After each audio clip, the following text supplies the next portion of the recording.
قتل کرتا ہے تو گویا کہ اس نے پوری انسانیت کو قتل کر دیا۔ اچھا، یہاں پر ایک نقطہ جو ہے وہ قابل غور ہے، کیا یہ حکم صرف مسلمانوں کے لیے ہے؟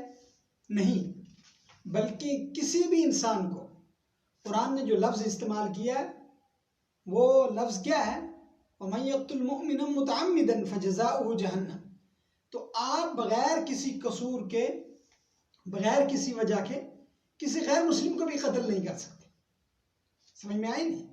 چونکہ خطاب اہل ایمان سے ہے، تو اب یہاں پر ہم نے دیکھنا ہے کہ یہ قتل جو ہے اس کی بنیادی وجوہات کیا ہے، یہ قتل ہوتا کیوں ہے؟ قتل کی جو بنیادی وجہ ہے، سب سے پہلی چیز حسد ہے، اس کے بعد ظن ہے، اور اس کے بعد زر ہے۔ یا تو عداوت، حسد، بغض کی وجہ سے ہوتا ہے، یا عورت کی وجہ سے ہوتا ہے، یا مال و دولت کی وجہ سے ہوتا ہے۔ اور اس کائنات میں جو سب سے پہلا قتل ہوا ہے وہ حضرت آدم علیہ السلام کے بیٹے حابیل کا قابیل نے کیا ہے۔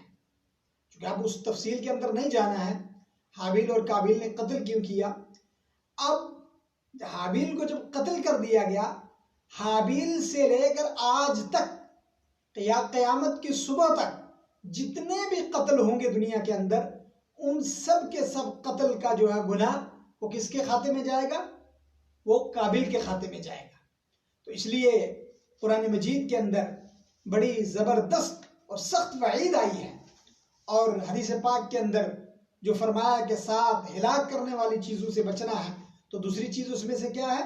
قتل النفس، کسی نفس کا بغیر حق، بغیر کسی قصور کے، بغیر کسی حق کے قتل کرنا جو ہے اس کے اندر داخل ہے۔ احادیث اور آثار بہت سارے سلسلے میں ملتے ہیں۔ فرمایا کہ اول ما یقضى بین الناس فی الدماء، کہ اللہ رب العالمین جو حقوق العباد کے حوالے سے سب سے پہلا سوال ہوگا، اگر کسی بندے نے کسی کا ناحق قتل کیا ہوگا، وہ کل قیامت کے دن ایک بالشت بھی، ایک ذرہ برابر بھی اپنی جگہ سے ہل نہیں سکے گا جب تک کہ اس کے حساب نہ لے لیا جائے۔ اب حساب کیسے لیا جائے گا؟ نیکیاں تو ظاہر سی بات ہے ختم ہو جائیں گی، اب اس کے لیے ہمیشہ ہمیشہ کا کیا ہوگا؟ خلود فی النار ہوگا، وہ ہمیشہ ہمیشہ کیا ہوگا؟ جہنم کے اندر جائے گا۔ تو اسی طریقے سے بہت ساری روایات اس سلسلے میں ہیں، جو چونکہ ہم یہ الکبائر امام ذہبی رحمہ اللہ کا خلاصہ بیان کر رہے ہیں، اس میں دیکھیں ایک روایت عبداللہ بن عمرو رضی اللہ عنہ سے ہے، فرمایا اکبر الکبائر الاشراک باللہ وقتل النفس وحقوق الوالدین، اور اسی طریقے سے اور بھی بہت ساری روایات اس کے اندر جمع کی ہیں۔ اب اس سلسلے میں ہم نے کیا کرنا ہے؟ ہم نے ہمیشہ صلح، امن، آشتی کا ماحول بنا کے رکھنا ہے۔ ایک صاحب سے میری بات ہو رہی تھی تو انہوں نے بتلایا کہ میری اس آدمی سے بات ہوئی جو لوگوں کو پھانسی کی گھاٹ تک لے جاتا اور پھانسی کے پھندے پر چڑھاتا تھا۔ تو اس سے جب پوچھا گیا کہ بھئی آپ کوئی اپنا تجربہ بتائیں، وہ کہتے ہیں کہ ہر قیدی سے جب اس کو لے جایا گیا، اس نے اپنے کیے ہوئے پر، چونکہ اکثر کو جو پھانسی ہوتی ہے وہ ناحق قتل ہی کی وجہ سے ہوتی ہے، کسی نے بیوی کو قتل کر دیا، کسی نے بھائی کو قتل کر دیا، کسی نے کسی محلے دار کو قتل کر دیا، یا خاندان میں کسی کے ساتھ دشمنی عداوت تھی اس کو قتل کر دیا۔ تو اس نے آخر میں ایک ہی بات کہی، وہ یہ بات کہی کہ کاش 10 منٹ تک میں اپنے غصے پر قابو پا لیتا۔ اس لیے فرمایا کہ غصہ جو ہے، غصہ نیکیوں کو کھا جاتا ہے۔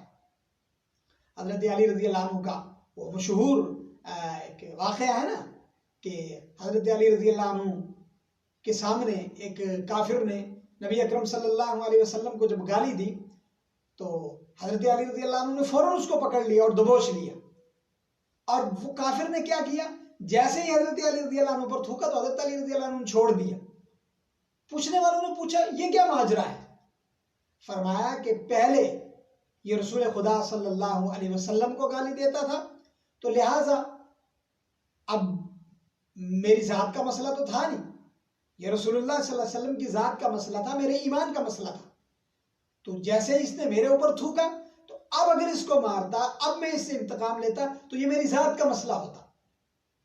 تو دین اسلام، قرآن، سنت جو ہمارے اس سلسلے میں رہنمائی کرتا ہے وہ یہی ہے کہ ہم نے قتل ناحق سے بچنا ہے۔ قتل ناحق کے جتنے بھی اسباب ہیں، آج ہمارے معاشرے کے اندر آپ دیکھیں کہ ذرا سی بات پر، ذرا سے مسئلے پر قتل ہو جاتا ہے۔